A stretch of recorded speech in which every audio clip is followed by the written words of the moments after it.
ऐसा दृश्य देखकर अनायास ही वह टोपी याद आ गई जो उन्हें उस लड़के को दी थी। दादा ने कहा था टोपी को थोड़ा ऊपर उठाकर पहनना चाहिए, तभी अंदाज में निखार आता है। पिता का मानना था टोपी को सलीके से सिर पर सीधा पहनना चाहिए, तभी व्यक्ति गंभीर और संतुलित लगता है। दोनों अपनी अपनी बात पर अड़े रहे और इसी बात पर नाराज भी हो गए।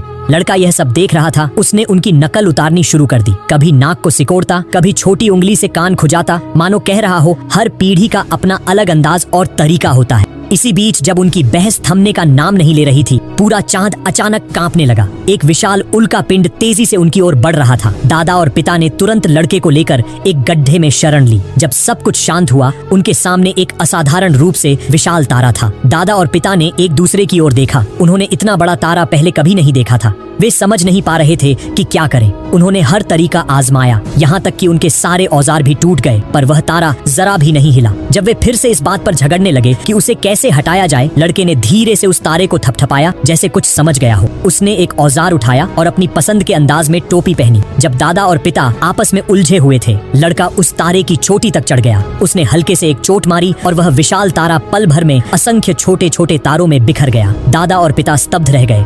जिसे वे तमाम कोशिशों के बावजूद नहीं हिला पाए, उसे लड़के ने बड़ी आसानी से कर दिखाया।